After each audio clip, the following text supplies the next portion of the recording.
Let me tell you about a golfer who disappeared for 12 years. Not retired, disappeared. A guy who was beating Sergio Garcia at the Ryder Cup, setting records at Augusta, climbing to number 6 in the world, and then just vanished into thin air at the age of 26. His name is Anthony Kim, and if you missed the golf scene from about 2006 to 2012, you missed one of the most intriguing and ultimately heartbreaking stories in modern sports. Now, I get it. You grew up watching Jack Nicklaus and Tiger Woods like I did, and you probably stopped following golf for a couple of decades, like I did, which means you completely missed the Anthony Kim era, like I did. And honestly, that's a shame because apparently this kid was something special. So, let me catch you up. Who was Anthony Kim? Why was he promising? How good was he really? And where the hell did he go for 12 years? Buckle up, this story has everything. Raw talent, pressure, addiction, mysterious insurance policies, and just recently, one of the most unlikely comebacks in golf history. Anthony Ha-Jin Kim was born in Los Angeles in 1985 to Korean immigrant parents who owned an herb store in Koreatown.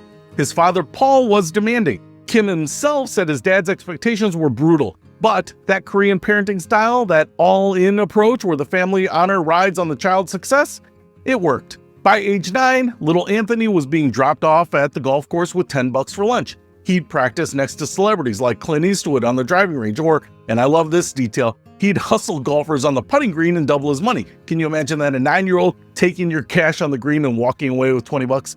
Probably would happen to me. By 16, his family moved from LA to La Quinta, basically golf paradise, so Anthony could have access to better courses and practice facilities, and he did earn a full ride to the University of Oklahoma, where he absolutely dominated. He set the school record for the lowest scoring average. He was a 3-time All-American, 2005 Big 12 champion, NCAA Freshman of the Year in 2004. But even then, there were some warning signs. His coaches said Kim did everything 150%, practicing, playing, and partying. He loved to drink, gamble, and party with a growing entourage. But hey, when you're that good, people look the other way, right? Kim turned pro in 2006. His very first professional tournament, he finished tied for second on a sponsor's exemption, first time out. Then in 2008, at just 22 years old, he won his first PGA Tour event at the Wachovia Championship, destroyed the field by 5 shots. His 16 under par total was the lowest score in that tournament's history at the time. He earned over $1 million and shot up to 16th in the world rankings. 2 months later, he won again at the AT&T National, Tiger Woods' tournament. Kim shot a 5 under 65 in the final round to win by 2 shots. And here's the kicker. He became the first American under 25 to win twice in 1 year on the PGA Tour since, you guessed it, Tiger Woods in 2000. Let that sink in. The first since Tiger Woods. That's the level of hype we're talking about. But Anthony Kim wasn't just talented, he had style, he had swagger. He wore this giant diamond-studded belt buckle with AK and rhinestones. It looked like a rodeo champion's belt buckle. He'd show up in pastel polos with huge Nike swooshes. He drove expensive cars. He partied harder than anyone on tour. Golf in the late 2000s was desperately searching for someone to compete with Tiger Woods, someone young, talented, and charismatic who could capture attention. And Anthony Kim looked like he might be that guy. Paul Azinger, the 2008 Ryder Cup captain, called him an emotional juggernaut. And then came Valhalla, the 2008 Ryder Cup. Kim was the youngest player on either team. The US was trying to win the cup for the first time since 1999. Kim wanted Sergio Garcia all week, demanded the matchup. Of course, the Ryder Cup doesn't work that way. Captains only control the order, not the specific matches. But by sheer chance, Kim got matched up with Garcia to open Sunday singles, and he absolutely destroyed him, 5-4. 5 birdies and an eagle in just 14 holes. It was so dominant that Kim didn't even realize he'd won. He started walking towards the 15th tee before someone told him the match was over. "I told you I was gonna whoop his ass," Kim yelled to Azinger after winning, pointing at his captain. The US won that Ryder Cup 16.5 to 11.5. Anthony Kim was a hero, and he was only 23 years old. The next year, 2009, Kim set a Masters record. 11 birdies in a single round at Augusta. 11. Beat Nick Price's old record of 10 from 1986.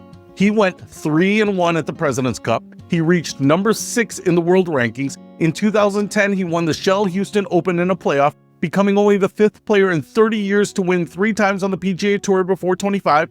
And the others? Tiger Woods, Phil Mickelson, Sergio Garcia, and Adam Scott. That's the company he was keeping. Then he finished 3rd at the 2010 Masters after shooting a final round 65.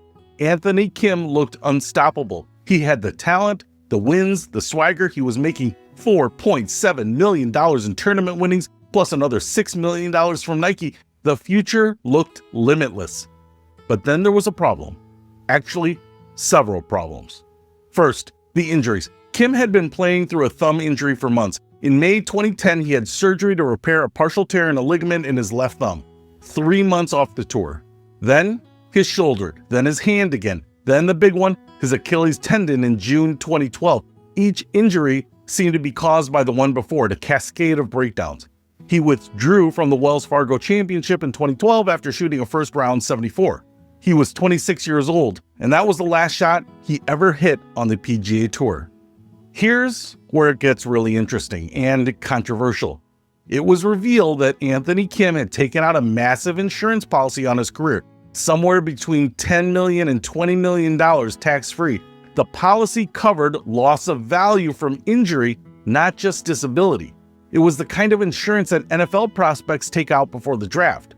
The rumor that circulated for years was simple. If Kim took one more competitive swing, the policy would be voided. And to make up that insurance payout, he'd have to win $35 million in future prize money, more than he'd made in his entire career up to that point. So the question everyone asked, did Kim take the money and run? Did he bet against himself? Did he choose $10 to $20 million guaranteed over the uncertainty of competing with a broken body? For 12 years, nobody knew. Kim went into hiding. He didn't play golf recreationally. He rarely appeared in public. When someone spotted him at a coffee shop in West Hollywood in 2019 and asked about his golf game, Kim said it was non-existent. People called him golf's Yeti, golf's greatest mystery, the ultimate what if. But the reality? It was so much darker than just money. When Kim finally came back in 2024 and sat down for his first interview, he revealed the truth, and it was heartbreaking. I had multiple surgeries in a few years, Kim said. Multiple shoulder surgeries, hand surgeries, spinal fusion. I've had a lot of injuries and a lot of surgeries. Spinal fusion, that's the same back surgery Tiger Woods had to get in 2017 when his nerve pain became debilitating. But it wasn't just physical. Kim admitted he struggled with drug and alcohol addiction. He said he contemplated suicide for almost 2 decades, even when playing the PGA Tour. In 2025, Kim revealed that he'd been sober for 2 years. He said when he entered rehab, his body was shutting down. In rehab, I found faith, self-love, and respect and purpose, Kim said. He talked about being surrounded by the wrong people, scam artists, and snakes living under your roof who took advantage of him when he was in his early 20s and making millions of dollars. I thought I was having a great time, but I don't remember any of those times, Kim said about his playing days. When I say that I literally don't remember any of those times, because you figure at 23, 24 years old, you're supposed to be doing these things and it's okay. But with the personality that I have, which is an addictive personality, it can get out of hand. At one point during his disappearance, Kim was living with 6 dogs and 2 monkeys, barely leaving his house, watching reality TV and eating a lot of food. I felt very alone, even when there's a million people around, Kim said. I needed to get my mind straight and figure out what my purpose was on this planet. The insurance policy, yes, it existed. Kim finally acknowledged that in 2024, but it isn't why he left. The injuries, the addiction, the depression, the people who took advantage of him, that's why he left. And then in February 2024, 12 years after disappearing, Anthony Kim announced he was coming back to play golf, not on the PGA Tour, on LIV Golf, the controversial Saudi-backed league that's been disrupting the sport. Why LIV? Simple, they offered him a guaranteed contract.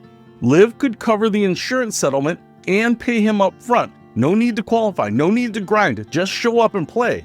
On March 1st, 2024, Kim teed up at LIV Golf Jeddah in Saudi Arabia, his first competitive round in 12 years. He finished dead last, shot 16 over par, 33 shots behind the winner. It was ugly.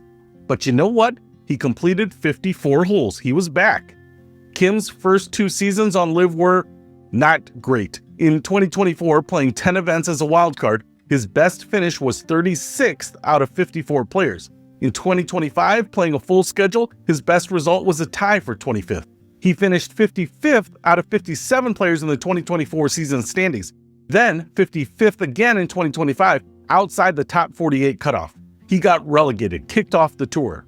For someone who once reached number 6 in the world, who beat Sergio Garcia at the Ryder Cup, who set records at Augusta, this had to be humbling. But then something changed. In November 2025, Kim played in the PIF Saudi International, an Asian tour event. He shot a bogey-free 64, his lowest round in 14 years. He finished tied for 5th, his first top 10 finish since 2011. People started paying attention again. Maybe, just maybe, the old Anthony Kim was still in there somewhere. After being relegated from LIV Golf, Kim had one shot to get back on the tour, the LIV Golf Promotions event. It's a 4-day qualifier where only the top 3 finishers earn spots for the 2026 season. Kim entered the tournament. He was exempt into the second round but had to survive a cut just to play the weekend. On Friday, he drained a clutch birdie putt on his 36th and final hole to make the cut by his single stroke. He then went 66-69 over the weekend. On Sunday, January 12, 2026, literally just a few days ago, Anthony Kim finished 3rd. He earned his spot back on LIV Golf for 2026. There's a ton of satisfaction, Kim said afterward. I'm sure I'll understand that all that work has really shown this week. He credited his wife and daughter for keeping him strong. This little girl right here is one of the reasons why, he said, pointing to his daughter. I've had so much support behind me all year, last 2 years since I've been back. I'm so grateful to be back on the stage. Tiger Woods' former coach Hank Haney tweeted, "Congratulations, Anthony Kim. You worked your ass off and totally earned your spot. Proud of you." Billy Horschel, a 6-time PGA Tour winner, congratulated him too. Phil Mickelson said AK gets his life back and now his golf game is back. So why does Anthony Kim's story matter? Why should casual golf fans care? Because this is the ultimate redemption story. This is about a guy who had everything: talent, money, fame, and lost it all. Not to injury alone, not to bad luck, but to addiction, depression, and the crushing weight of expectations. This is about someone who disappeared for 12 years, not because he wanted to, but because he had to go figure out who he was and what mattered. Golf is important to me and not important to me at the same time, Kim said. I've had some very dark moments. I've had some very low moments. But now he's back, sober, a husband, a father, fighting to prove he belongs on the tour again, not because of the wild card exemptions or guaranteed contracts, but because he earned it. And here's the thing about raw talent. Brian Harman, who won the 2023 Open Championship, once called Anthony Kim one of the 3 or 4 most talented golfers he's ever seen. He's got speed, Harman said. He's got that thing that you really can't teach. Back then, it was a big deal because he was one of the few guys that could really hit it far. Reporters who watched Kim practice said they'd never seen such solid contact except maybe from Lee Trevino. A ball struck by Kim's 4-iron zoomed out and up like an F-16 off a carrier deck. Just to note, F-16s don't take off of carrier decks, but I like the sentiment anyway. The talent is still there. It has to be. You don't shoot a bogey-free 64 after 14 years away and finish top 5 in a tournament without serious raw ability. The question now is, can he put it all together? Can a 40-year-old Anthony Kim with multiple surgeries, years of addiction, and a 12-year gap compete at the highest level again? Here's what I think is so compelling about this story. Anthony Kim was never the next Tiger Woods. He was never going to be the greatest golfer of all time. But that was never really the point. The point was that he had a chance. He had the talent, the charisma, and the wins. He was 26 years old with 3 PGA Tour victories, a Ryder Cup hero moment, and a Masters record. And then life happened. Injuries, addiction, mental health struggles. The stuff that doesn't care how talented you are or how much money you have. For 12 years, we wondered, what if Anthony Kim had stayed healthy? What if he hadn't disappeared? How many majors might he have won? Would he have fulfilled the promise of being the first American since Tiger to win twice before 25? Now we're asking different questions. Can he just be competitive? Can he make cuts? Can he find joy in the game that once brought him so much pain? Kim is now 40 years old. He's not going to win majors. He's probably not going to dominate LIV Golf. Hell, he just had to qualify through a grinded-out tournament just to get his spot back. But that's what makes it beautiful. He's not chasing greatness anymore. He's just chasing relevance, proving he belongs, showing his daughter that you can fall as far as he fell and still possibly find your way back. "I'm not here to prove everyone wrong," Kim said after qualifying. "I'm here to prove myself right." That's the Anthony Kim story in a nutshell. So yeah, if you missed the Anthony Kim years because you were focused on Nicklaus and Tiger and then took 20 years off from golf to just run in the rat race in corporate America like I did, you missed one of the sport's most intriguing figures. But you're here now, and so is he. Anthony Kim is back on LIV Golf for 2026. He'll be competing alongside the sport's biggest names. Will he win? Probably not. Will he contend? Maybe. But honestly, just watching him play, knowing everything he's been through, is going to be compelling as hell. Because this isn't just about golf anymore. It's about resilience. It's about second chances. It's about a guy who lost his way and spent 12 years finding it again. Golf's greatest mystery is a mystery no more. Anthony Kim is back. And whether you remember him from 2008 or you're just learning about him now, his story is one worth following. Welcome back, AK. We're all rooting for you.